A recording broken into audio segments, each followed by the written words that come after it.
studio. Hello, and welcome to Homeowner Show. We are so glad that you could join us for another live episode here in the studio.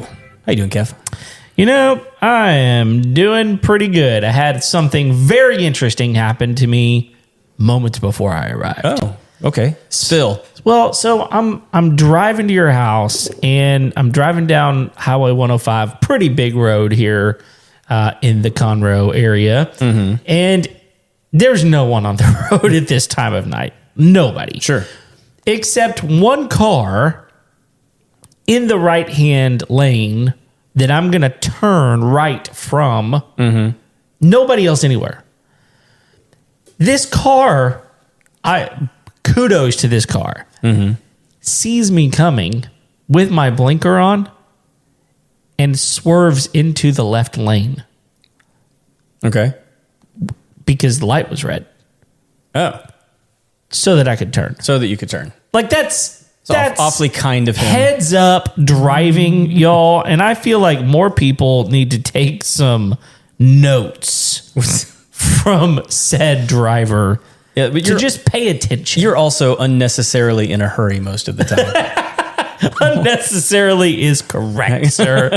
But I got places to go. Like, I got things to do. I don't know. What I don't understand, I'll just tell you. I don't understand people that are like, I got nowhere to go. I'm just going to take my time. Yeah. That's me. I know it is. Drives me nuts. Because I'm like... Unless I'm on a road trip, then I'm just going to be trucking on down the road. But otherwise, it's like, I don't want to be the first one to the scene of the accident. I don't disagree with that. I'm like, do you people have nowhere to go? Like, you clearly are just... Yep. Accident every single day. They want to run into each other. Yeah. They think they're playing bumper cars out there. It's true. And they just don't mind their premiums getting jacked up year after year. So yeah, you're not wrong about that. But for the most part, there's so many people that are like, you know what? 40 and a 60, I'm good with that.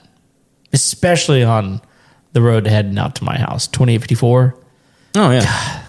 It's just 2-lane road. It's a 2-lane road, and people are like, it's fine. I'll get there eventually. But anyway, other than that, life's good. No, that was good. That was a nice gesture of person in front of me. I'm checking on something here because I'm wondering if we're live on. Oh yeah, we are. Nope. Yeah. We're live on my personal channel on Facebook. Well, that's exactly where I want to be. Okay. Live on your personal channel. That's super helpful, Kev. Why that's where we're live at, I don't know. Hang on. I mean, it's my fault because I selected what channels we're live on. But, this is what I get for giving you access. You shouldn't. You shouldn't do that. Let's see here. But, I mean, I don't think I can... I don't think I can fix it at this point. But we're live on YouTube, so that's fine. Yeah. No, we're live on both places. We're live on both places. It's just not on the regular spot on the Facebook page. Yeah. So, well. Well, I mean, it can be... Here, I shared it. Adjusted, but yeah, share it to our main channel. Yeah, well, you know what? There we go. All is well. We're still learning a new system a little bit, but the new system is superior in every way. So, all right. So this week we're doing a trip recap. Yeah. You just got back from a big trip yesterday. Did. I got back from a big trip, I guess 2 weeks ago. Yeah. We haven't got to go over that. And then, so last week, I was not myself. Well, whose fault is that? Willie Nelson. Willie Nelson. I got a little bottle right here. Yeah. Right there. Me and Willie are good buddies now. Oh, there we go. Right there. Willie. Yeah. Let me just tell you, there's a lot of Craigs that I like.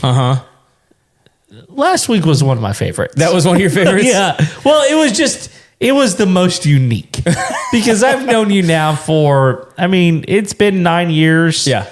And I feel like we've been good buddies. I've never seen this side of Craig because I don't think it's ever existed before. Look, let me tell you, no one has. Yeah, it's never. No. Ever.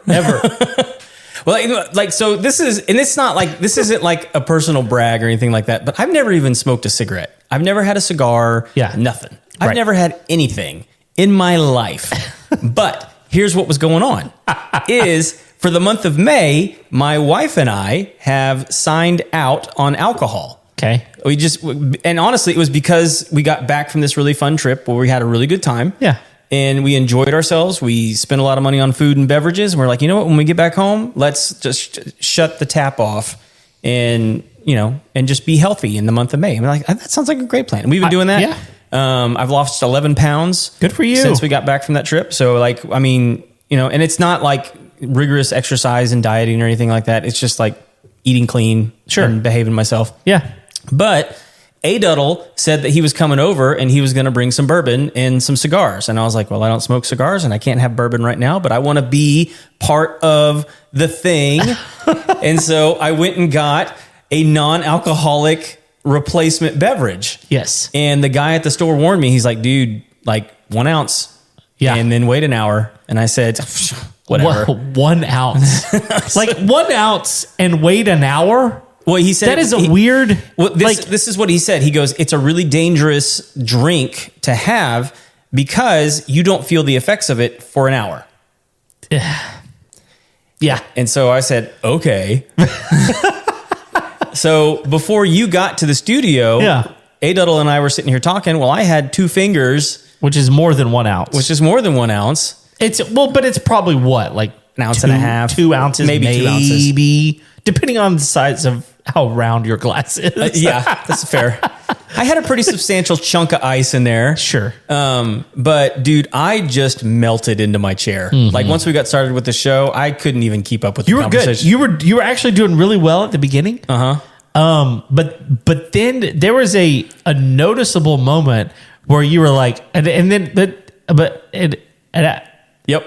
you kind of stumbled. And I just my brain turned off. Yeah, you stumbled, which again, those of you who don't know Craig well, one of the things that you do really well is use your words. Sure, you're good at talking your way around pretty much anything. Yeah, you're debate worthy, I would say, in many ways, and so I do enjoy a good debate. Sure. And so when you wound up kind of stumbling over your words, I just thought it's fine. It happens from time to time. Sure. But then what else you'll notice throughout the rest of the show is you didn't show up very often. Nope. I was just here for the show, baby. Yeah. You're like, this is fun. Yeah. Yeah. No, and it was. I was having a good time. Well, and it's just, I don't know. So I was telling one of our mutual friends about the experience. And you may figure out who it is just by that, maybe not.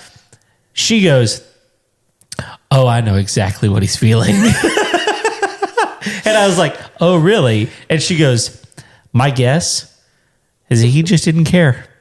And I was like, that's what he told me. Yep. He just didn't care. Yep. And she's like, well, that's because that's what that'll do to you. Yep. So I was actually having a conversation with my mother who watches the show pretty regularly. Yeah. She watched the episode and we were talking about it. And I told her, I was like, you didn't see it on the screen, but I had some of that Willie's Remedy. And she goes, oh, is that why you were so different? And I was different. I was like, yeah, that was it.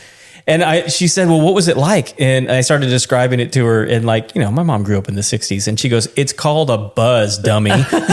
You're like, no, I've had one of those. This was different. Different kind of buzz. Different kind of buzz. Yeah. So, but to answer your question, like it did stick with me a little bit the next day. Yeah, I didn't ask. But like, I've also never been hungover. Sure. So I don't know how to compare that to that. I didn't feel bad. Yeah. But I have since tested it because after that experience, the next day I was like, all right, I'm still kind of like a little groggy. Sure.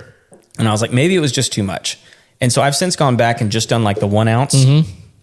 And I can take a 1 ounce and it tastes good, by the way. You can do the 1 ounce. take it about an hour before you go to bed, and you'll sleep super deep, and then wake up with nothing. Okay. And that's good. And you could mix it with like a soda if you wanted to. It'd be really good with like a Fresca.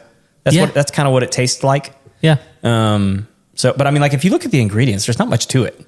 I mean, but like I also learned that the one I bought is the strongest one. Of course. Why wouldn't it be? I think if I were to do it again, I'd get the 5 instead of the 10. It's also way cheaper. Well, I would think so. So it's double. Yeah. And literally. It's double. It's double, double trouble. I'm just glad I was at home. Yeah. Yeah. It's just because anybody who's drank alcohol knows that there is a delay. Yeah. It's not an hour.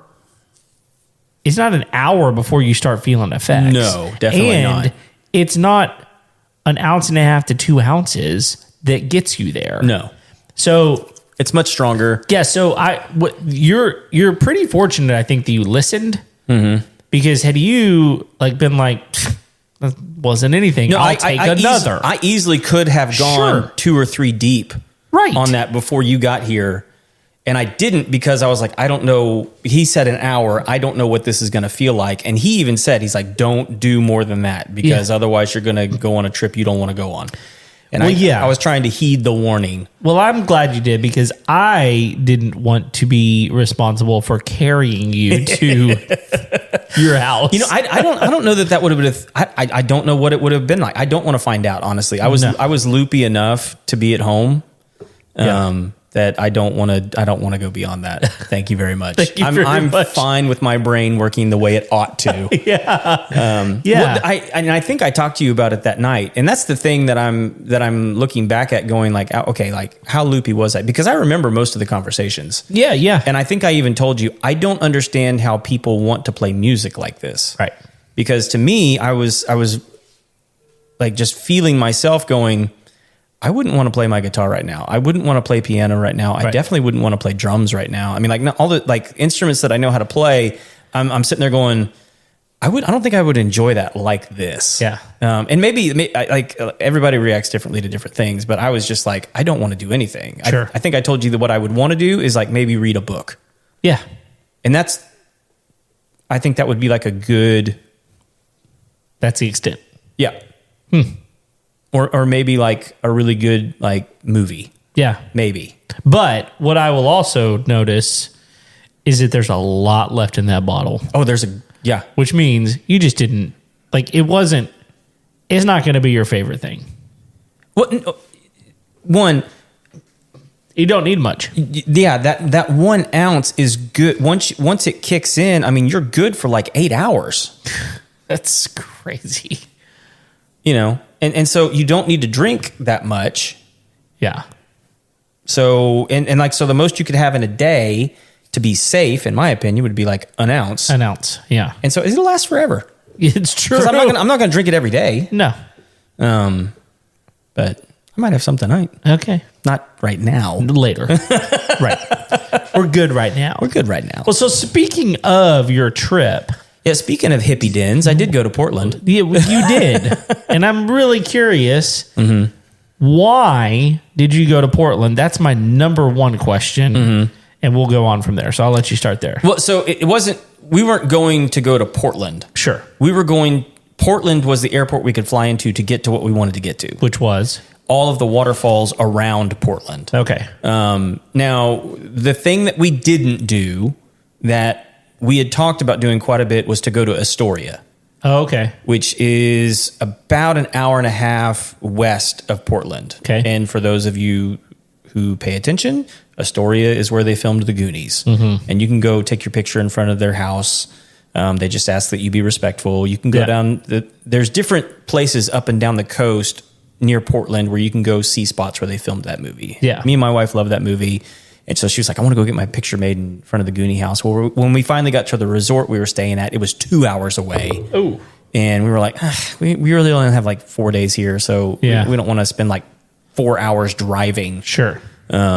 Just to go get so a picture. Instead, you decided to not heed TLC's warning.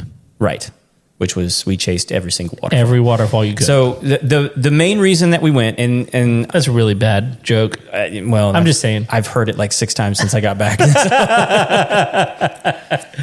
Everyone's like, you should just really stick to the rivers and the lakes that you're used to. Yeah, that's right. I was like, no, those are terrible. Right. Well, if I have a choice between a lake, a river, and a waterfall, give me the latter. Give me the waterfall. Yeah, every time. Especially these waterfalls. Yeah. So south of Portland, there is a famous state park with the Trail of 10 Waterfalls. Oh. And if you just do the trail that is a giant loop, you're going to hike about 7.5 miles. Okay, it's not too far. It's not terrible, but like it's up and down. I mean, that's a long day. It's a long day. Sure. We ended up doing closer to 10. Ooh. Because there are several side trails that will take you to other waterfalls and other little like grottos and things like that. Totally worth doing. Okay. The whole park is just gorgeous. And even like there was about 1/16 of the trail that was completely shut down due to a natural disaster. A bunch of trees fell and knocked the path out. One of the waterfalls we couldn't even get to. We actually had to come back another day because that trail, and we had to kind of circle back almost 2 miles in order to get back to our car. Wow. Because that trail was shut down. Still worth it. There are about 4 waterfalls on that trail that are big enough for you to walk behind. Oh, really? Yeah. And like some of them are like the backside of water. Exactly. I saw that. Yeah. Recently. We saw the real backside of water, not the. But like some of them were big enough. You remember that scene in Last of the Mohicans where they go behind the waterfall? Yeah.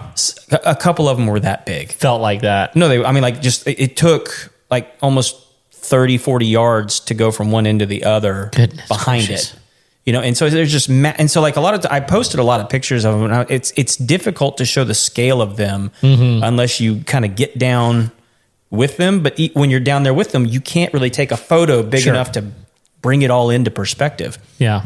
And a lot of them, man, you get down to the bottom and it's not so much the water as much as the wind that it generates. Oh, yeah. It's crazy. Yeah. Like if they're big enough, that wind will push you over if you're not careful. It's strong. Yeah. But like the whole time we were there, the temperatures were amazing. I don't think it ever got higher than like 80 degrees the whole time we were there. And at night it was in the 40s. Ooh. And so in the mornings it was just like crisp and bright and everything was blooming. And the colors are just different in Oregon, man.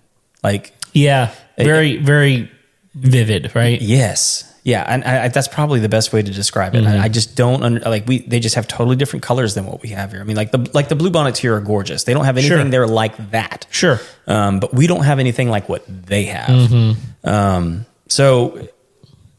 we've also done, we also don't have their politics. So correct. There's a give and take. Well, so, couple of big highlights from the trip.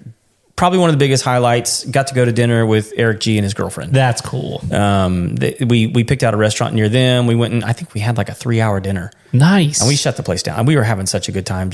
We'd never met in person. Sure. He's been on the show a bunch. We've been on his show. So it was really cool to just like hang out and meet him and let my wife meet him. Because like she's been hearing about him for years. She's never talked to him, and we just had a blast. The food was great. I forget the name of the restaurant. It was kind of a weird name. I'll have to look it up. Sorry, Eric. The food was great. We had this awesome time. So that was a huge highlight. One of the other parks that we went to has, I can't pronounce it. It's on the east side of Portland, and it's considered like one of the world's biggest waterfalls. Not the world's biggest. It's almost as tall as Niagara Falls. It's not as big of a waterfall as Niagara Falls, but it's almost as tall. Okay. And it's a 2-tier. So it's got a huge drop coming off the mountain, straight down the mountain, and then it hits a pool and then does another drop almost immediately. And there's a house with a restaurant down at the bottom of that waterfall. And there's a real easy Mullitanana or something like that. It's something like that. What'd you call me? I don't know. So whatever it is, you deserved it. Yeah. But that one's really great because it's got a real easy path that really anybody can go up and see the waterfall. It's a concrete path, and then there's like a bridge that goes over the second drop. And with another path that leads up to the first drop. Super accessible for just about anybody's that can walk. Nice. And that is on a series of trails. At the top is an observatory. And then there's about 7 waterfalls going down to, I think it's Multana is how you pronounce it. Okay. Falls. And then there's two or three more beyond Multana, but those were all closed due to construction. So we couldn't go see those. So in total, we probably saw, I don't know, 18 waterfalls, like big, massive waterfalls. That's hard. I mean, I don't think it's not lost on me how difficult that is to do in one trip to see that many waterfalls. Like there's a lot of places in the world where you can go see some really nice waterfalls in the United States. Yeah. You know, whether it's Colorado or New Mexico or some of these other places, Arkansas, some beautiful places, Montana, right? But to be able to see that many in one is nuts location, that is nuts. That's fun. That's a lot of fun. Yeah. So that was really good. And you were talking about the politics. We stayed in a town called Silverton. Oh, yeah. Which is about an hour south of Portland. Just south. Okay. And we stayed there because there was a really cool resort called the Oregon Gardens. All right. It's actually a state-run garden that's attached to a resort. And if you stay at the resort, you get access to the garden. Okay. And it was just really nice. Every room had a fireplace. There was a restaurant and a bar in the lounge, and they had live music every night, and it was really affordable to stay there. Cool. And it was just a great experience. But the town that it sits just outside of is Silverton. And when we're in Portland, man, like you can wave your weird flag, and boy, do they all over the place. It's an interesting town. It's a great food town. We had some really, really great food in Portland itself. But once you kind of get outside of that bubble, and this is something Eric was telling me, once you kind of get outside the bubble, the crazy really gets tame. And really? Like Silverton, there's a bunch of vineyards out there. That's like the main crop, and there's some sort of I kept thinking it was chamomile that they were growing because it's like a yellow flower. Okay, fields are just full of it. I tried looking it up one time, but I couldn't get like a positive ID through the app. But one of the cleanest towns I've ever been in my life. Every single shop was just kept up perfectly. Really? It was full of good restaurants. The people were super nice. When you drove through the neighborhoods, everybody's yard was immaculate and well kept. Everyone was really, really nice and just normal. Interesting. It's kind of like that here, man. I mean, like if you're going to downtown Houston, you're going to see some weird stuff. Yeah. If you go into downtown Austin, you're going to see some pretty weird stuff. You get about 45 minutes to an hour outside of those city limits, everything tames down. It does. It doesn't mean that there's no weird. It's just like, it just calms down. It's just a different vibe. Yep. And Silverton was just like super chill. Really? Yeah. And just awesome. And like, again, the food still was good. Okay. In that town. So it's worth going outside of. It's prettier. Yeah. And all that kind of stuff. It's a lot slower pace and all that. Yeah. So 2 biggest highlights from being on the trip. One is we went to the Kennedy School. All right. Never heard of it. I hadn't either. Okay. And apparently there's a group that owns a bunch of these, not like the Kennedy School, but they do this kind of thing with old real estate. The Kennedy School was elementary school, and I believe it was built back in the 40s. Oh. And so it's in the middle of this neighborhood, but it's not a school anymore. The Kennedy School is now a coffee bar, a hotel, a pool lounge, and about 5 or 6 bars and restaurants. And it also has a theater on the inside. So they use the old school theater as like a movie theater / presentation theater. And the night that we went there, they had a guy giving a lecture on the significance of history in comic books.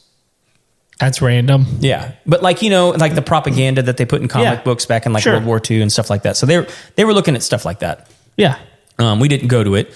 But they have a really small bar in the school called Detention. So Interesting. You can send yourself to detention. That's funny. And drink your cares away. Sure. They have one called the Boiler Room, which is literally the old boiler room of the school that they've converted into a 2-story bar. Interesting. The cafeteria is their full service restaurant. But like the whole. Do you have to go through like for the cafeteria? Is it like, do you go through the cafeteria? No, they don't. line? No, you sit down. That would be pretty. You crazy. have a waiter and all this. It's not stuff. a buffet. No. I'll take one of those, please. Take 2 of those. Hey, lunchroom lady. Lunchroom lady. That's right. Sloppy Joe. Sloppy Joe. Anyway, okay. But the one. Okay, so here's what I'll tell everybody. You can stay there, and I don't know how expensive it is, but I'm pretty sure the rooms don't have bathrooms. Okay. Because the one time I went to the bathroom, there was 2 naked guys taking a shower. Interesting. And okay. So, but that was because it was the locker room. It was the locker room, yeah. And so that's where you could go take a shower. Yeah. And what's the other thing I would tell you about it? It has kind of a Shining vibe. Oh, interesting. You know what I mean? Uh-huh. It's not scary. Sure. But it has that vibe. Like it's very just a little old Art creepy. Deco. Yeah. And there's like, they have pictures of old school groups up on the wall, but like with weird pieces of art intermingled with all that. And then like news clippings of stories about the school, this year's favorite teacher, stuff that they've been able to collect about the school. They've got it up all over the place, but it just has kind of like that weird vibe, and it's cool. It's sure. cool. But it's almost like this doesn't exist anymore, but yet you're still here. You're still here. Okay, Yep. yeah. It never went away. Never went away. Yeah. And so the other thing that was my personal favorite was the Benedictine Brewery that we found just outside of the Trail of 10 Waterfalls. Okay. Which, I mean, like, just FYI, the Trail of 10 Waterfalls is legendary. Like, Yeah. People who hike, it is one of the premier destinations for hiking and just looking at nature. It's all over. If you just put it in, like, if you get it into your algorithm, like, it won't stop. People go there all the time and talk about it. Well, and the Benedictine Brewery is in Mount Angel. It's called Mount Angel Abbey, which is just outside of Silverton by about 20 minutes. And so it's only about 15 minutes from the Trail of 10 Waterfalls. Okay.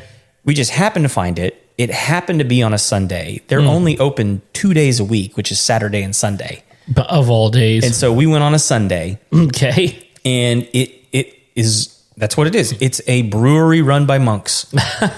What in the world? And it is amazing. It sounds amazing. And it's at the Abbey? Yes. What? Yes. Oh my goodness. It's actually in 2 places. So the brewery is down at the bottom of the mountain. Okay. The actual Abbey is at the top of the mountain. All right.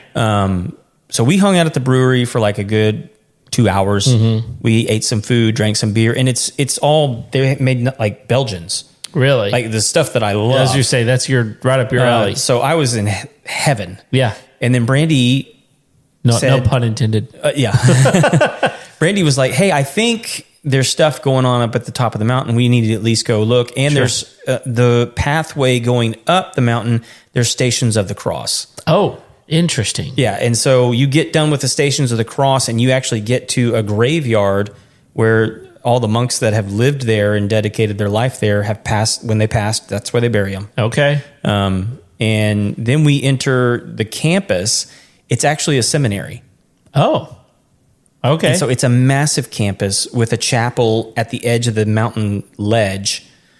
And sounds beautiful. So we just got to go sit in the Abbey Chapel and pray and hang out with monks and just kind of walk around the campus. Which, by the way, maintained by robot lawn care. Really? Yes. Of all the things. Like they had 2 of them. Oh my goodness. That mowed the entire campus. That's funny. How big is the campus? At the top of the mountain? Yeah. It was probably like 8-10 acres. Yeah, because some of those like robot lawnmowers can do multiple acres. Yeah. So that's interesting. Yeah. Okay. They were pretty good sized robot mowers too. Interesting. And I was like, come on, monks. Yeah. I mean, what else do you have to do up here? I know you're wearing sandals and black robes, but come on. You can mow. You pray while you mow, right? Like, it's a thing. It's a spiritual experience. Yeah, of course. So we ain't got time for that. We're brewing beer. What are you talking about? But like, I anyone that's in the area and you enjoy a beverage from time to time, dude, I highly encourage. That's a unique experience. Yeah, you're not going to get that anywhere else. No, like that. And when we were there, the monks are in there drinking with you. Okay. So we got some stickers. We got some T-shirts that we brought home. I'm apparently not allowed to wear them to church. Well, even though there's some pretty cool iconography on the shirt, but yeah. Anyway, it says brewery on it. It says brewery on it. So what are you going to do? I don't know. Not wear it to church? Maybe I'll wear a jacket. just zip the bottom part just a little bit. Get my way. Get the iconography out the top. Well, the pretty one's on the back of the shirt. So well, that's a problem. Yep. I don't have really good options for how to get around that. But like, we had some good food while we were there.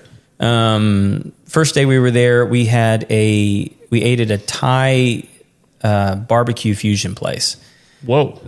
I think I already told you about that with the white curry and the burnt ends. Like, it shouldn't have worked. It just did. It did. I think that restaurant was called EEM. And then I think I've told you before, like, one of my favorite brisket places here in Houston is called Brisket and Rice. It's like a Chinese barbecue fusion place. And they got good brisket. But they make brisket fried rice. Oh, that's fantastic. And it's like, it's unbelievable. You and I need to go sometime. Okay. I've been there multiple times.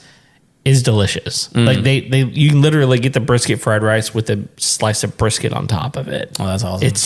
It's so I can see this working. It did. I mean, it just did. And there was some other dish that we had that had like pulled pork or something on it. Everything there was good. And it was just like a cool, quirky little restaurant in like a weird district in Portland. The last day we were there, I can't remember the name of it, but it was like an egg sandwich shop. That's all they did was egg sandwiches. Really?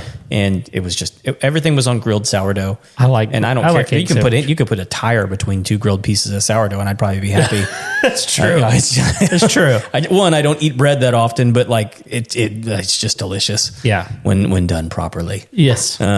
So anyway, like, it wasn't a big food trip for us. We didn't eat a whole, like, it wasn't, because you know us. I mean, like, if we go to a town, we're usually just going to tear it up, like finding all the chefs and all this. And so that was the other thing. We didn't know where we were staying when we went. Oh. The only thing that we knew that we were doing was the Trail of 10 Waterfalls. That was all. We bought our plane tickets and we knew the thing that we wanted to do. Other than that, we had planned nothing. So how'd you find the place you did stay? We used AI and told it what we wanted to do. And we said what would be our best options for staying near that. And then also give us access to these other things that we're interested in doing. Interesting. And it just found it. That was like the top pick. And it worked. It was right.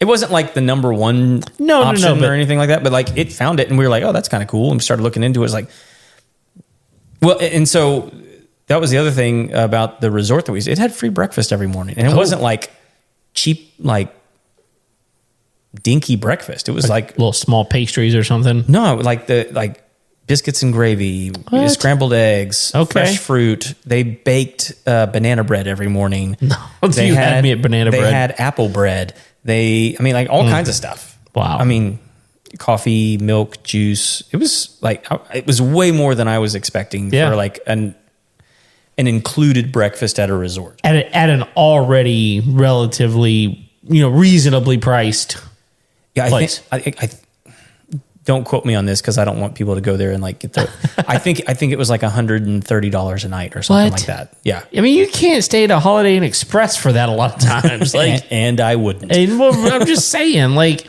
that's extremely. If you would have said anything under $200 a night for the location with a really nice breakfast, like, I think that would be reasonable. Yeah. So the only thing that I wish that we had done in advance before we got there, and we learned this one the hard way, was to rent a car and reserve it before we got there. Oh, okay. So when we got there, the Trailblazers, I think, were in the playoffs, and the game was in Portland. Oh, okay. And they had no cars. Sure. And so I wasn't completely unhappy because we paid a little extra and got a Toyota 4Runner. Okay. So I actually fit in the car. Yeah. And so that was nice. We had something with 4-wheel drive. We were doing a lot of outdoor stuff. So I was like, okay, this is kind of nice. Sure. But that was all they had. Take what you can get at that point. What we could get. Yeah. And this is, well, it's kind of a double-edged sword on that one too, because everyone that got off the plane that had made preparations all rented from the same car rental place. Oh. And so we knew, I think it was like Budget or something like that. The line was just out the door to be getting a car from Budget. Right. Well, there was like 6 other car rental places in there. So we just picked the one with the shortest line. We're like, what you got? Sure. And we were in and out of there in like 15 minutes. Okay. Everyone else was still standing in line waiting to get their car. Now, had they been completely out of cars, we'd have been, at the mercy of Uber. Yeah, which would have been okay, but I mean, you wouldn't want to do that. I mean, because everywhere you go, that adds up pretty quickly. Yeah, and we probably could have gotten like a Toro or something like that. Sure. Once we got into the city, but like, man, the airport was a nightmare. Oh, getting, I'm sure it was. a car. Yeah. Beautiful airport, fun trip. Yeah. What do you got? Well, no. That's all good. In fact, I think you answered all the questions that I would ask you. I mean, I guess the type of person that wouldn't want this trip is someone who doesn't want to go out and go hiking. Sure. Yeah. That was pretty much everything that we did. Yeah. If that's not what you're trying to do, wrong type of trip. So yeah. I guess my question is, if I wanted to experience some of those things, but didn't want to hike, are there options for like you donkeys to see the waterfalls? You could probably see 4 waterfalls real easy with just driving and walking less than 5 minutes. Okay. So there are some options. Yeah, and you don't even necessarily have to go all the way down to the waterfall to see them. Sure. We were at the first big waterfall that you could walk behind we were down at the bottom of that waterfall within 10 minutes of getting out of our car at the park. Okay.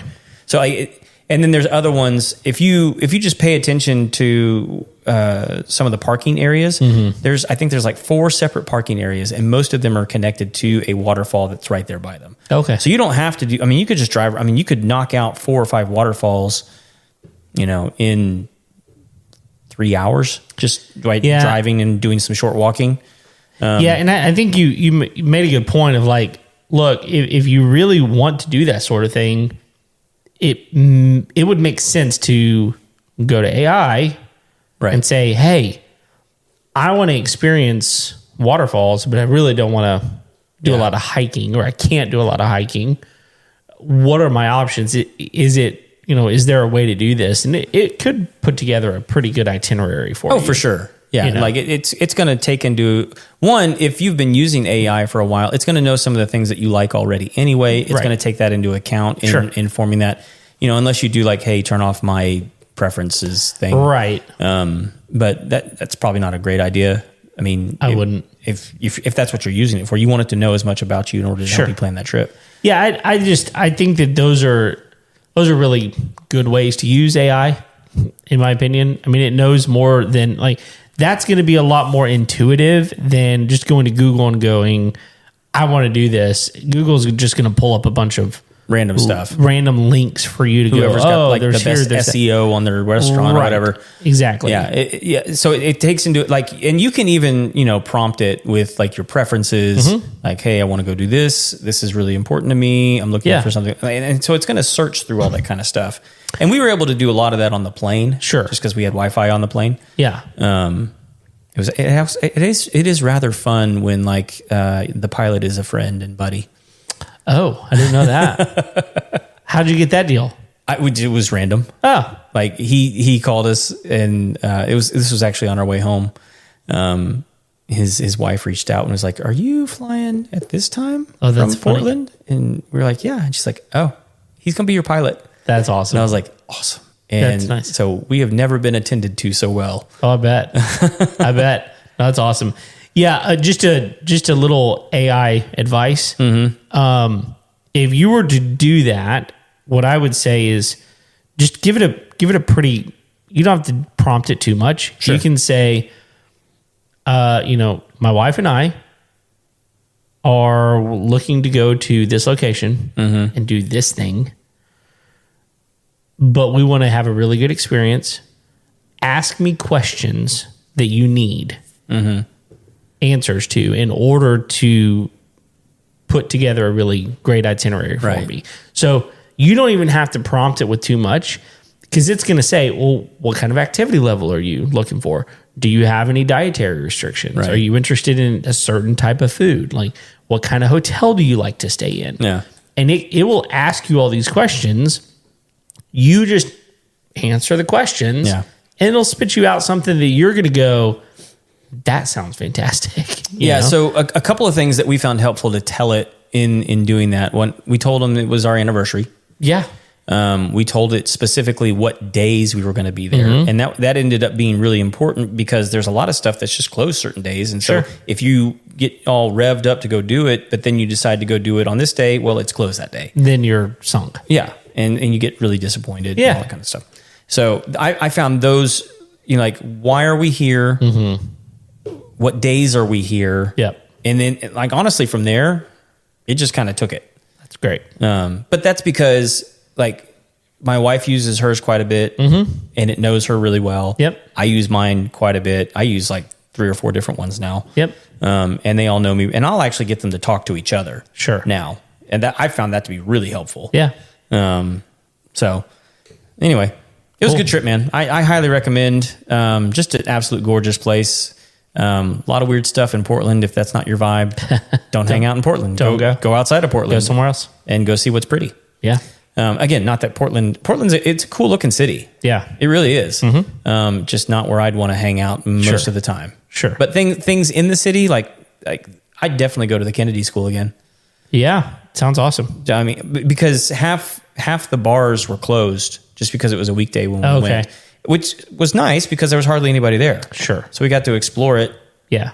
by ourselves for the most part. Makes sense. So anyway. Very cool. Very cool. All right, let's hear it. Well, I mean, I just got back from Disney World, which is not an uncommon place for me to go. Probably the unique thing about this trip is I left my wife and kids at home, and it was just me and Eric that went. Which for a lot of people would be like, "That's weird." It is. Yeah, but it's not at all. It's really not. Look, he and I have been best friends since I was 6, he was 7. And once a year we like to get together and do stuff, like hang out, spend a week together if we can, whatever, or at least, multiple days.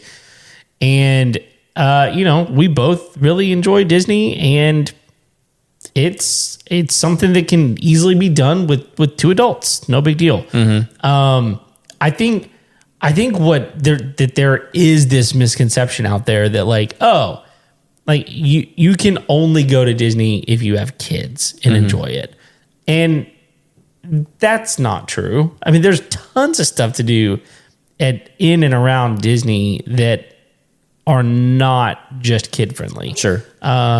Especially if you enjoy eating and enjoy, there's so many experiences outside of riding the teacups, that. Did you ride the teacups? No, I didn't. Okay. For multiple reasons. You butched it up a little with that one. So. Yeah. And on top of that, I think that there's this misconception that ladies and girls are the only people that really like Disney. And that's also just not true. Sure. And so. No, I love Disney. Yeah, for sure. And so, we just went, and the great thing is you can go at whatever pace you want to go at. I mean, if you want to move quickly, you don't have to worry about hey, small child, do you have to go to the bathroom right now? Can you do this without eating first? I don't have to get any other people ready for the day to get out the door. Like, do you have sunscreen on? Do you, do I have all of the things in a backpack that you need? I kid you not. Like, if it's forgotten, it's nobody's fault but yours. Right. Yeah. And you can deal with it. And I didn't even carry a backpack. I literally had, in my pocket, I had my cell phone. Yeah. That was it. Dude, okay, so that is like my dream day there. Mm-hmm. I hate carrying a backpack. I do too. I've done it for years just because we've always taken the kids with us. Yeah. I will like try, to me, that's almost worth, I don't even know if they do like the dining plan anymore. They do. You can do it. But like, I never wanted to carry water. No. Or anything. I was just like, I'll get it when I'm thirsty. Right. I'll buy it. Right. And you can do that. You can buy it if you want to. Now, there are a lot of places where you can just go up and ask for a cup of water. And they'll give it to you. Yeah. But yeah, I was just like, look, everything is, you don't need cash while you're there. No. So everything's cashless. You can pay with, I literally pay with my phone or my watch. Mm-hmm. I've got a magic band on. I can, tap into whatever I need to. As far as, all my tickets are on there, my room keys on there, my lightning lanes are on there. Everything's kind of just there. So I didn't have to have anything else. I'll tell you, like, okay, well, it was great. Let's start with this. Where'd you guys stay? Okay. So we stayed, Eric, has, don't tell me it was a Princess in the Frog room. Well, no, those were unavailable. No, he's a DVC member, which is Disney Vacation Club, which is the Disney version of timeshare, but it's not a crappy timeshare. Like, they're really good. Yeah. It's one of the only timeshares that actually not only retains value, but actually increases in value, which is not... Timeshare and value are not typically put in the same sentence. No. DVC is one of those. But yeah, there's a reason there's entire law firms dedicated to getting people out of timeshares. Oh, yeah. Absolutely. We stayed at Wilderness Lodge. Nice. Which is a Magic Kingdom resort. Mm-hmm. It's not on the monorail loop, but it's accessible by boat. I was going to say, you can take the boat from there. You can take the boat. And we did that multiple times, actually. So we stayed there, and the actual place we stayed was Copper Creek. Oh, so okay. So the newer. Well, Copper Creek's the older one. Boulder Ridge is the newer one. And so you've got Wilderness Lodge, which is the main resort. And then the Disney Vacation Club have two resorts there. They're all right there. Are they the same cabins? Boulder Ridge has cabins. Okay. And they've also got like another wing that is part of that. Okay. Copper Creek is more in the main lobby type area. Like, literally, our rooms were up the elevator and around a corner. I mean, our room was like right next to the elevator, basically. So, really, really nice place. It was a 1-bedroom. So in the living room is a Murphy bed. So, I slept on the Murphy bed. Eric had the 1-bedroom. There's, nice big bathroom, there's a kitchen in there. Really nice room. Although we didn't spend much time there because we had basically 4 days in the parks, and we did pretty much everything. This was a crazy trip in the fact that every day we did rope drop to close the park down every single day. We were exhausted.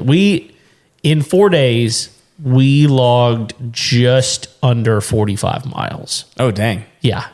It was a long, a lot of movement. You guys didn't have park hoppers, so you just did. We did. Oh, you did? Okay. Yeah. Well, I wasn't Eric has a season pass. I wasn't going to do a park hopper because it's more expensive. Sure. But we had two very specific reasons. One, it was only $90 more to get a park hopper. So I was kind of like, look, that's to give me the opportunity to do some things. I felt like it was worth it. But one thing, like one of my very favorite attractions at Disney is at Epcot, and it's Soarin'. Okay. I love Soarin'. I've always loved Soarin'. Well, they are implementing a new show for Soarin' for the 250th anniversary of the United States, called Soarin' Across America. Well, the day that we got there was the last day of that show. Oh. Before Was the last of the old show, before they switched over to the new one. So the ride was going to be down for 2 weeks. And so we were not going to Epcot our very first day. It wasn't going to be the best day to go. And so we went to Hollywood Studios the first day and wound up hopping over to Epcot just to ride Soarin'. Did you do the Skytram? We did. Nice. We did the Skyliner over, and then we rode a boat to go back. Okay. Over to Hollywood Studios. But we literally went over to Epcot to watch Soarin', or to ride Soarin'. We got dinner there, or lunch, and then we went back over to Hollywood Studios. So we used it for that. And then on our Animal Kingdom day, which is our last day, this was our craziest day. Our last day, we did Animal Kingdom. We rope dropped. We were done with that park. Like, we were back on the bus to go back to the resort at 12:15. Did the entire thing that we wanted. Really? Like everything. Well, because the whole Dino Land, it's gone. Yeah. And it's completely closed. It's under construction. They're making it into a completely new area with Indiana Jones and Encanto. Oh, that's right. Yeah. Yeah, a completely new area. So that's closed down. And so we did literally everything we wanted to do. We had lightning lanes, and so it went really quickly. And we went back to the resort for 3 hours. So about 3:30, we had reservations at Cape May Cafe at 6:30. And I've always wanted to eat at Cape May Cafe. It's an all-you-can-eat seafood buffet place. I've always wanted to eat there. Where's it at? It's at the Beach Club. That's a Beach Club. Okay. And my wife doesn't really love seafood. She'll eat it, but it's not really her favorite. So I've never really been like, hey, let's do this. But she wasn't with us. So we're like, let's do it. So about 3:30, we're like, we've been in the resort too long. We've just been hanging out. So we went over to Epcot and rode Spaceship Earth and then Living with the Land on our way back to Cape May Cafe. And so we did 2 rides there, went to Cape May Cafe. After that, we went over to the Magic Kingdom. We'd already seen the fireworks earlier in our trip. And so we know that during the fireworks, a great time to get on some rides. Stuff, yeah. Yeah. So we did 6 different attractions from 8-ish to 11 when the park closed. So we got home about 11:30 that night. We got to Animal Kingdom at 7:15 that morning until 11:30 that night. So that was a long day. So let me ask you this, because you're a good sport with like your family and kids. Yeah. I'm curious, is there something you were able to do on this trip that you haven't been able to do before? Like a ride maybe that you hadn't been able to ride? Because of them? Well, not necessarily because of them. Like, it's like they weren't telling you no, but like, No, my kids are old enough at this point that they'll ride pretty much everything. But was there one you've never ridden before that you got to do? No, because I've ridden everything multiple times. But there were some new things that I really wanted to experience. They redid Big Thunder Mountain Railroad. Oh, is that done now? It's completely done. It's different than what we thought we were going to wind up getting, because they have some like explosions at the end of the one at Disneyland when they redid it. We thought we were getting that, but that's not what we got. We got something a little bit different at the end, but they completely redid the track. Oh, it is unbelievably smooth. Oh, Which before Big Thunder Mountain Railroad was always kind of rickety. Sure. And it's just an older metal roller coaster, but this new one, it is smooth. In fact, they lowered the height restriction on it. Oh. And I think that was why, because they wanted more people to be able to experience. They made it smoother. But they had some cool effects, and everything was working really, really well. It's a beautiful ride. And And then the other thing that was brand new that I'd not done is the new Zootopia Better Zoogether, which is inside the Tree of Life. Oh, we replaced the bug thing. It's tough to be a bug. And it was really good.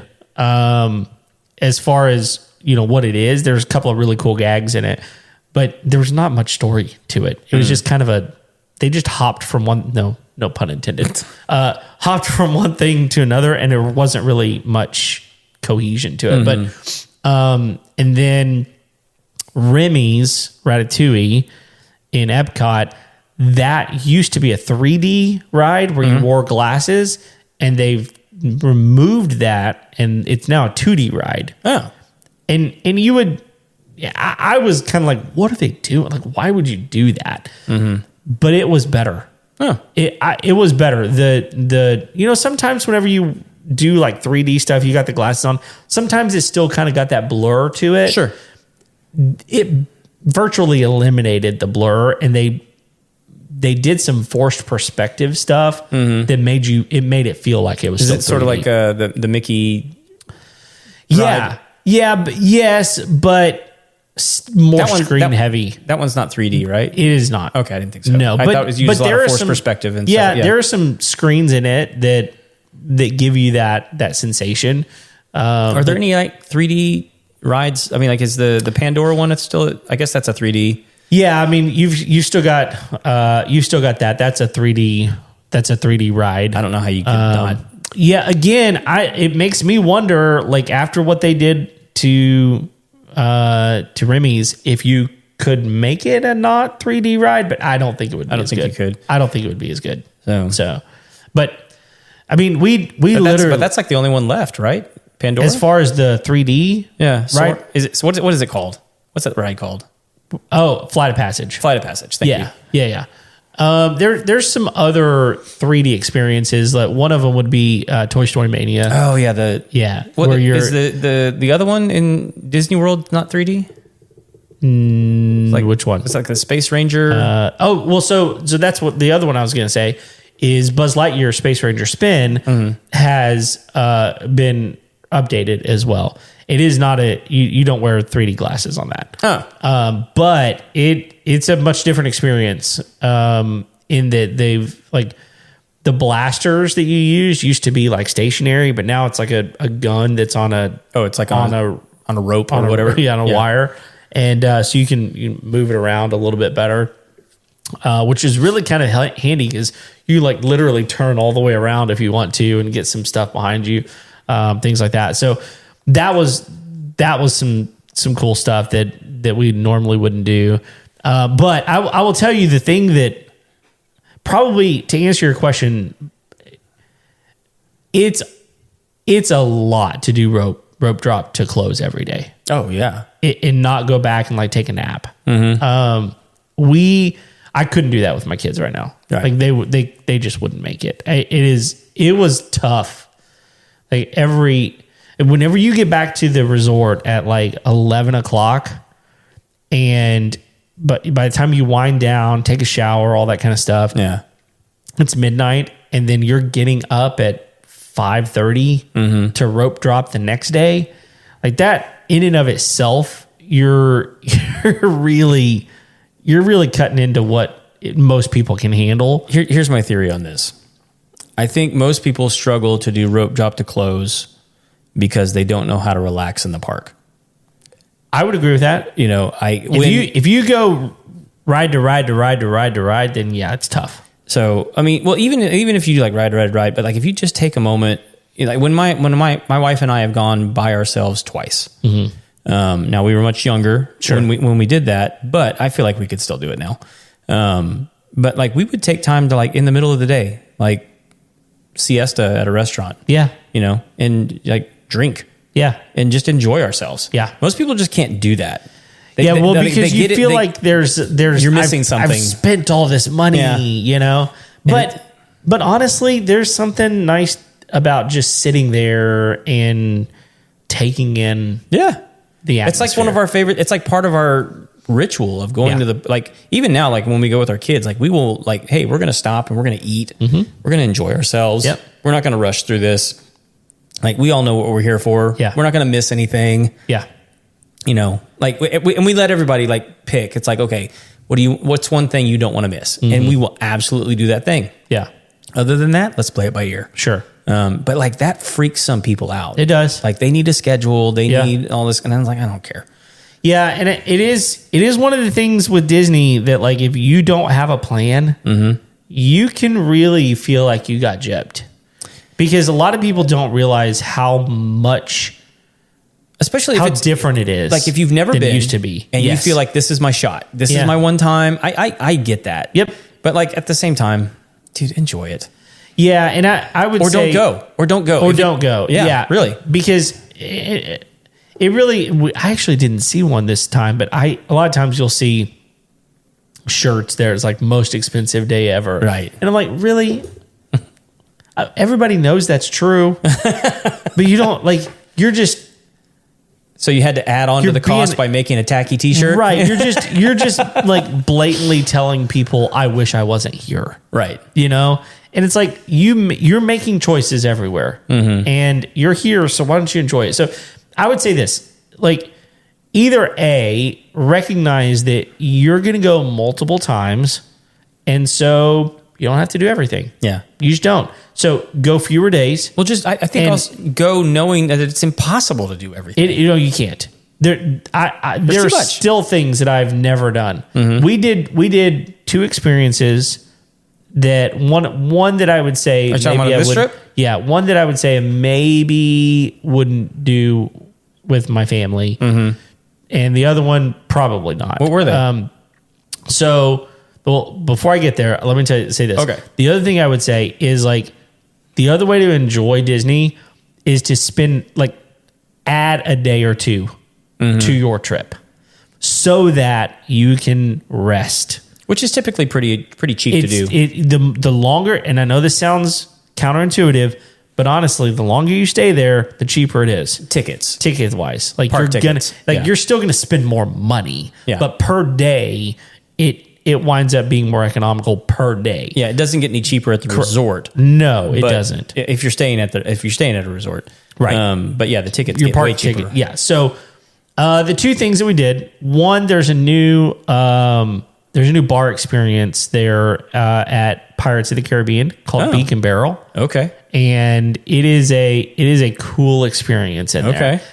You first of all, you have a 2-drink maximum and a 45-minute maximum. Oh. You're going to be in there and be out. But in that 45 minutes, a lot happens. Okay. Like, I can show you a video, one of the just crazy. You look over, there's like a fireplace with a mantle, and on top of the mantle, there are 2 ships in a bottle. At one point during the experience, they get into a fight with each other. And they're shooting cannons back and forth. Oh, that's fun. And one of them sinks. Disappears into the bottle. That's fun. Disappears. Okay. So do you have to have like reservations to get there? I imagine. Okay. You do. Yeah. Yeah. So and they go. Like, is it for adults only? No, it's not. Okay. In fact, there's drinks for kids. There's mocktails. You can get water if you really want. They've got like a small food menu as well. Okay. So you're in there for 45 minutes. Does everybody come in at the same time and leave at the same time? No. So there's like just things that happen. There's things that happen. Okay. But I would get, like, our whole table got set at the same time. And when I say whole table, it's like a big long table. Some places were small places here or there, but and some places you just stand. It's like a standing table. Okay. Just kind of depends, but there are different rooms that you can kind of be in or explore. So that was kind of fun. That was something that I would probably, just because that's not an experience that I don't know. Maybe when my kids are a little bit older than they are, they might enjoy that. But the other thing was, I've always wanted to do a fireworks dessert party. Okay. And there's 2 reasons. Number one, dessert party. Hello. Yeah. Like, that sounds awesome. But the cool thing about the dessert party is you get priority seating for the fireworks show. Right. So one of the worst things, in my opinion, it just is what you have to do. If you want a decent viewing of the fireworks, you got to show up hour and a half or more early and kind of stake out your spot. Right. And just sit there. Well, if you do dessert party, they've got like a grassy area that nobody's allowed in unless, and it's a prime spot. Nobody's allowed in unless you're part of the dessert party. Yeah. So you get to go, sit, hang out, eat your desserts. They've got, so you got a whole buffet of all different kinds of desserts. Then they've got multiple beers, wines, non-alcoholic, like strawberry lemonades and water, Cokes, all that kind of stuff, everything. You eat to your heart's content, drink to your heart's content, and then get to just mosey on over to the reserved area and watch the fireworks. Yeah. And it was fantastic. It was very, it was not anxious in any way.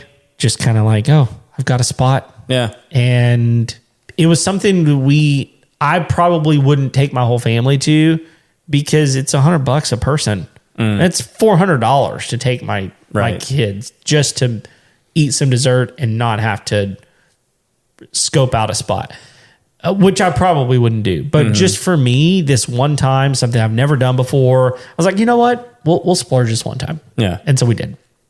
So that it wasn't like a ride, but it was more of an experience that we did that that I would say was fun and unique. But I really think the biggest thing is I don't know that we would ever do this again, but rope drop to close every single day. Yeah. That was a lot. Yeah, it is. But it was fun. I mean, we definitely got our money's worth. we definitely spent our time. And the other thing is we did not do the only sit down like table service that we did was Cape May Cafe. Everything else was just quick service. So we ate a lot of snacks, like snacked along the way. So when I say we maximized our time, we maximized our time. Yeah, see, that's the thing for me is like I'm probably gonna want to do at least 2 sit downs a day. Sure, I get that. That's my vibe. Yep. Like I don't feel like rushing around. Yep. I've been there, done that, and well, you have too. But like you guys were, you had some objectives.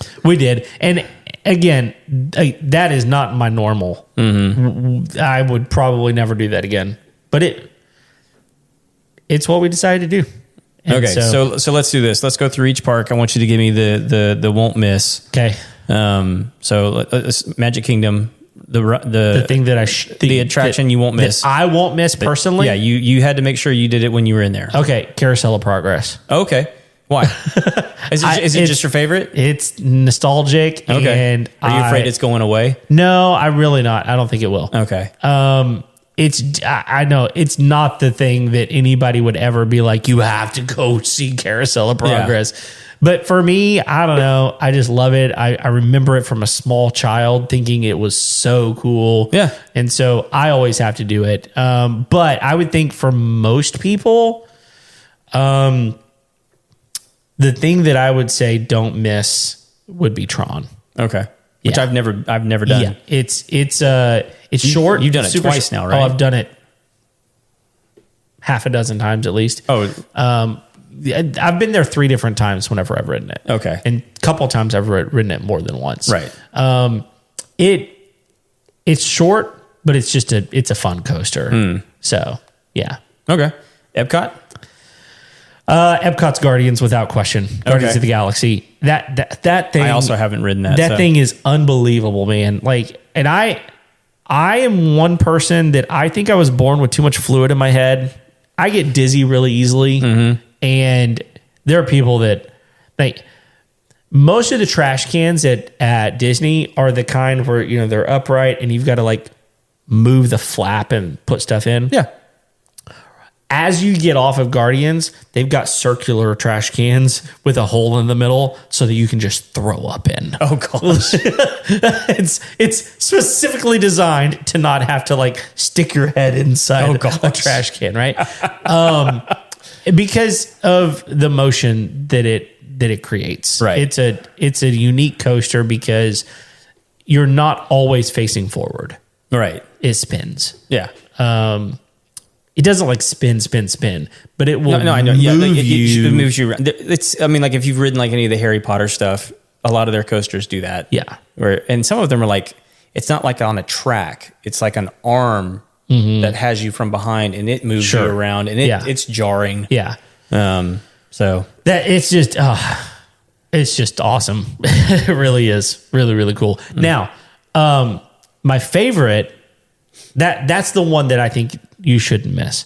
My favorite ride at Epcot is Living with the Land. Living with the Land. But again, it's nostalgic for me. It's one of my favorites too. It's so cool. For me, it's a toss up between Living with the Land and Spaceship Earth. Okay, yeah. But they've updated Spaceship Earth. They have. They've updated it multiple times, but they were recently going to do a full refurb on it, and it got nixed. And really? So it's still what same. It was? It's the same. It's been the last 7 years, probably. Okay. Yeah. Which I'm fine with. It's kind of the same Judi as it was Dench is still back in the day. Yeah, she's still the voice.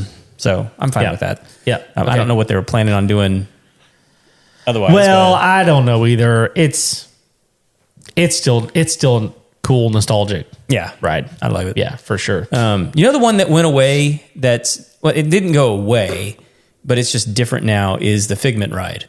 Oh, back in the day, that was such a cool ride. It was great. And now it's just terrible. I mean, like Eric Idle does, like he's the thing. It's just so dumb. No, they messed it up. And there's lots of reasons why they messed it up. And it has everything to do with sponsorships. Because Kodak did sponsor it. Right. And they were in the middle of redoing. They were like, we're going to update this. It's time to update it. And Kodak went under. And when that happened, Disney was like, we're not going to spend the money to redo this this way. So we'll do it this way. And it just didn't get finished. So, but probably the thing that I miss the most that they've switched out is Maelstrom. Okay. Because Maelstrom is now the Frozen ride. And Frozen, don't get me wrong, I actually really like the new Frozen ride. No, it's good. I'm with you. I like the old Norway ride. Yeah. But I don't know, man. That Maelstrom ride was so good. Well, I mean, to really throw it back, one of my favorite rides ever at Epcot that's just, I mean, it's not even like a glimmer in someone's eye. And it was Body Wars. Oh, dude, Body Wars was so good. So I don't even know what's there now. Well, so Body Wars still exists. Almost like it just went down. What do you mean? It's still there. Oh, it's like there's just nothing there. There's just nothing there anymore. That's crazy. Yeah, it's a thing. They should reopen that. It's a weird thing that has Disney lore connected to it. Huh. Because at one point, and I forget his name all of a sudden, Buddy maybe, the animatronic that was in the arm, you know, got stolen. Oh. And nobody knows where he is. Like there's weird Disney lore connected to Body Wars, but Body Wars was so good. It was really good. It was so good, and that was a long time ago. Yeah, it really was. Right, so Cranium Command. So, all right, what's next? Animal Kingdom. Animal Kingdom to me is the thing that you can't miss is the safari. Oh, okay. It's not my favorite ride there. My favorite ride is Flight of Passage. Okay. And that Flight of Passage is my favorite ride in Disney World. It's the most re-rideable ride, in my opinion, in all of Disney World. People disagree with me on that. It's my opinion. But the safari is the thing you cannot miss. The safari's cool. It's just like that. That is Animal Kingdom, you know, and it's like a 20-minute experience. So it's not longer than that. I thought it was longer than that. It's about 20 minutes. But you just can't do Animal Kingdom without doing safari. Yeah. It's just can't. I've never taken the train Really? You've never been out there to Conservation Station? Nope. Well, now Bluey's out there. I could care less. So Bluey's a bigger deal than most people realize. I know he's a big deal. Yeah. It's not a big deal to me. No, I get that. It's just a blue dog. Yeah. That doesn't know how to do any tricks. It's a blue heeler. I know. Most blue heelers do know how to do tricks. Most of them. Yeah. All right. Well, we got one more. Yeah. Well, I've told you my flight of passage story before. I don't think so. About my son? Not that I remember. Okay. So when he was, I want to say he was 5, maybe 6. He was on the bubble for the height. Okay. To get on. Uh-huh. And I think he was 6. Okay. And my son, he like, as far as like imagination at that age, like everything was very real to him. Yeah. And so I really wanted him to go on the ride. And so like he kind of swelled up and like he hit it and it's like, all right, let's go on. And as you're going through that line, it's one of the most immersive lines that you can go through. So like we're in it. And the whole time, the people on the screen are like, we're going to plug you in and you're going to become this thing. Yeah. Da, da, da, da, da. And I'm just enjoying it, not thinking like my son is just soaking all this in as real. They're going to change me into a Navi. Yeah. And so like he's fine. He's fine. We get through the line, we get up and we get on the dragon. And he's okay. So he got through the part where they're matching you to a Navi. Yes. Okay. Which is kind of a thing like where it's like you are now this different person. Yes. Okay. So, but like, he could look at himself and be like, okay, I'm still me. I'm still me. Right. So he gets on the dragon that looks like a motorcycle. Yeah, it's a Banshee. And if you've never ridden it, it grabs you from behind. Yeah, it does. Like without warning, really. I mean, it just kind of grabs you. When it grabbed him, he lost his ever-loving mind. Did he really? Oh my gosh. Oh. You thought somebody was murdering him. Oh no. He was like, and it wasn't like I'm scared screen. It was in fight or flight mode. Oh. And he was getting out of that. He was punching the Banshee. Oh. Like, and he's like over his shoulder, like punching. What? Punching, screaming and punching and punching and punching. I'm like, would not stop. And like it had grabbed me. Yeah, you couldn't and move. I couldn't reach him. And I'm like, just calm down, calm. And all of a sudden we have like 6 cast members, but they won't get near him because he's still swinging. And I'm like, get me out of this thing. Yeah. And so finally someone gets me out. Yeah. And I go over and I grab him and I get him to calm down. And he's just crying and just so upset. And they're like, what do you want to do? And I'm like, just get him out. Just get him out. Well, like, because his older sister was with us. Sure. And I was like, just let her ride. Right. We'll go over here and wait. Yeah. And so we go over there and I get him all calmed down. And he's fine at that point. No, he's not fine. Like he's still like really, really shook up. And he's like, I don't want to ride it. You don't have to. Don't worry about it. Yeah. And so one of the cast members comes over and he goes, I'm so sorry. I was like, it's not your fault. Like he didn't understand what was happening. It scared him. Sure. Not your fault. Yeah. And he goes, yeah, but we want you guys to have a really, so he handed us lightning passes. Okay. For like the rest of our stay. Oh, it was nice. like, here, take these, go have fun. Oh, wow. Go get on whatever you want to get on for the rest of the day. Nice. And I was like, that's how you do it. That's how you do it. That's how you do it. Yeah, So, that's cool. Anyway, it was like looking back, because he's 13 now. Yeah. And I tell him about it sometimes. Do you remember? And he's like, shut up. Shut up. Because he's a big kid. Like, he's not afraid of many things now. No, so. not now. All right, so we got Last Park, Hollywood Studios. So I'm still pissed at that park, so it's hard for me. yeah, look, that park has just completely changed. Yeah. I will never get over the fact that they took away the backlot tour. Yep. Like, to me, well, they changed the identity from MGM Studios to Hollywood Studios. They completely changed the identity. They took away the Earful Tower. They took away the backlot tour. They took away the holiday light. The Osborne family. That was incredible. No, it was. And it's just completely changed. And I know why they did it, because they needed that space for Star Wars, for Betu. Which is incredible. It is. Oh, it is. Don't get me wrong. And now that Monstropolis is coming, a lot of people are really upset that the Muppets are gone, but they're kind of not gone because they put it into Rock and Roller Coaster, which we're 2 weeks. We were 2 weeks early to see it, so we didn't get to see it. They have the guitar up. They have you can see the guitar. You can go and kind of explore the area, and it you know, it looks good for what it is. It's different. It's more accessible than Aerosmith for sure.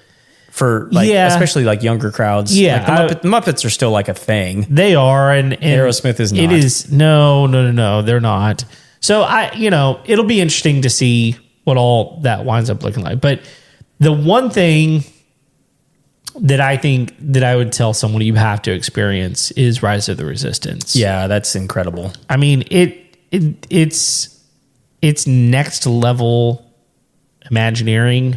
I mean, the way that they did that entire ride, there's some stuff about that ride that you're like, how do they do that? And if you learn how they do it, you're like, I still don't understand. Yeah. And I'm still okay with it. It really is. It's incredible. Yeah. And there's a lot of stuff there. I mean, to me, like Indiana Jones is incredible. Still there. Really good. Yeah. Tower of Terror, unbelievably good. Slinky Dog Dash, great coaster. The new Toy Story area, I was surprised with when I went. It was really good. It is. It's completely different than the way you would even enter Toy Story Mania is completely different than it is now. Have they said what they're doing with the old Muppets Theater? Oh yeah, it's gone. They're building Monstropolis. That's where that's going. Okay. Yeah. In fact, it's already walled off, and they're doing construction. And I've said for years there are two completely underutilized IPs that they could do two unbelievable rides that are just like low hanging fruit. One of them is a door coaster from Monsters Inc., which is what they're doing. Okay. So, I mean, like, it's right there. I mean, the door, Sully and, and Mike Wazowski flying through the door scene in Monsters Inc., easy classic opportunity, right? The other one, and I don't know, there's been some rumors that there may be something connected to this. I will believe it when I see it. But giving Kronk a ride, doing the... Well, that actually makes sense with like the layer and yeah, like that is a literal roller coaster in the movie. Yeah, Emperor's New Groove is top 5 Disney movies for me. It is so good, and completely undervalued in the parks. So I don't know. Monstropolis it's going to be great. I don't have like this affinity for Muppets. It was. I think where we were in age, we're kind of on that cusp of the Muppets. I love the Muppets. Yeah, a lot of people do our age. I grew up watching the movies, and I think Muppet Babies was like a huge cartoon when we were little. Yeah, it was. But that's the thing. Muppet Babies was an after effect of the Muppets, right? But it was a big deal when we were little. So the Muppets were really kind of a 70s type of thing, end of the 70s, into the early 80s. And you and I are both born in 81. So you really had to have parents that liked the Muppets or friends whose parents liked the Muppets. And my parents were never really into that. So none of my family got into the Muppets. Yeah. The closest thing was my sister was into Fraggle Rock. Oh, okay. And so there's some of that kind of vibe. Which that's something they've never really used either. Which that show is like, it's got a cult following still. Yeah, but that's Universal. Fraggle Rock? Yeah, it's not Disney. What? Yeah, that's Jim Henson. Well, yeah, but it is, but it was never part of the Disney stuff. Really? Yeah, that's a whole thing, dude. Like if you go back and listen to, like, Disney wanted to buy the Jim Henson Company, and they were this close to buying it, and the whole deal fell through. And then a whole different company from across, like over the pond, suddenly bought it. Oh. And Disney was like, what happened? Yeah. How did we not get this? And not only that, like, they bought it for way more than what Disney was planning on doing, purchasing it for. But the deal, anyway, there's a whole big deal that they wound up going under, and then eventually Disney got rights, but they didn't get rights to everything. And so it's a whole big thing. But there, if you really want to go look at it and learn the history, Jim Hill and Lynn Testa just recently did a deal on their Disney Dish podcast on the whole Jim Henson stuff. They did that like maybe a couple months ago. There's like maybe 3 episodes. They're back to back to back. Really interesting history on that whole deal. So because I mean, like he like worked for the Disney company. Yeah, it was. Yeah. So yeah, it was that whole thing. The way all that wound up happening is very, very interesting. But yeah, no, Fraggle Rock has never been part of the. That's crazy to me. Yeah, I mean, I mean, it makes sense. I mean, it's not really, you never see it there. So No. I mean, yeah, no. But I think they have lots of IPs that like they've never really leveraged in any of the parks. So you think of like Robin Hood. Yeah. You think about like the Rescuers, Black Cauldron. Oh yeah. I mean, I can just keep going and going, but there's a bunch of stuff that they've never really done anything with. Well, and there's as other far as stuff the parks that are concerned. Yeah, and there's other stuff that they've just phased out. That's like, oh, that was old. You don't see Bambi anywhere. Right. There's a lot of stuff that you're like, why? Why did that never really? Well, I mean, Jungle Book is not really. To me, I'm like, how is that not in Animal Kingdom? Sure. And what is happening here with you have no Mowgli character walking around? Like, I don't understand. Or at least something that like connects to that story somehow. Yeah. They did a little bit they had like an evening, like a nighttime show there, and they did a little bit of Jungle Book with that at Animal Kingdom. But again, to your point, like there's a lot of Disney IP that they've not really ever done much with. Yeah. They really they're leaning into the newer stuff, in many, many ways. Yeah, but that's also weird because like a lot of newer stuff is like Star Wars, but like that's really old. I know there's like a lot of new stuff that they've been making for Star Wars, but I think that's more because like, hey, look, we paid all this money for this thing. Let's milk it till it's dry. Yeah. And there's other stuff that Disney owns, like Marvel, that they don't have rights to because Universal has rights to it. Like Spider-Man and X-Men. And same thing with like The Simpsons. They own The Simpsons now, but Disney does? But that's over in Universal. And so like they've got the rights to it. So like there's a lot of weird stuff that like, if you don't realize it, you'll ask yourself, I don't understand, but there's reasons for everything. Yeah. So, well, I think they also got, I don't know if they have the rights to it, but like I know like Smallville is streaming on Disney Plus now. Yeah. And I'm like, how'd you get that's Superman? Yeah. That isn't, I'm like, y'all don't do DC. Right. But there he is. Yeah. No, I know. There's a lot of weird stuff like that. There's reasons behind all of it, but at the end of the day, it's one of those deals where it's like, look, and we've talked about this before. There are a lot of opinions that people have about Disney, and I look at it like this: you can choose to do whatever you want to, however you want to do it. For me, I kind of segmented out that I really like going to the parks. And that is like one small piece of the entire Disney company thing that they have.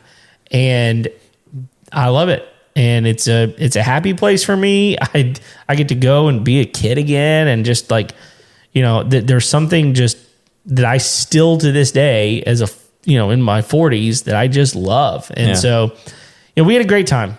And, it's not something that I want to do every time without my kids, because to be honest, my kids love it. And I love going and watching them. Were they a little peeved at you? Oh, yeah. Okay. Oh, yeah. But I brought them back some goodies. Okay. So they were a little more happy with that. But like even today, my son was like, so I think that next year we need to go back.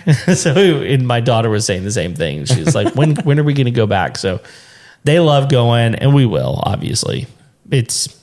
My whole family loves it. Yeah. So good deal, man. Yeah. Good trips. Yeah, great trips. And, obviously this is a homeowner show. Why did we talk about trips? I don't know. Gotta we get out of did. the house from time to time. Yeah, get out of the house. So, listen, thank you everyone for hanging with us for an hour and a half. We appreciate you very much. If you have not already liked and subscribed to all of our channels on Facebook, YouTube, Instagram, all of the places, go do that. Give us a rating and review. Share us with your friends. We would absolutely love that. Send us an email if you have any requests of shows at info@homeownershow.com. Until next time, we'll see you later. See ya.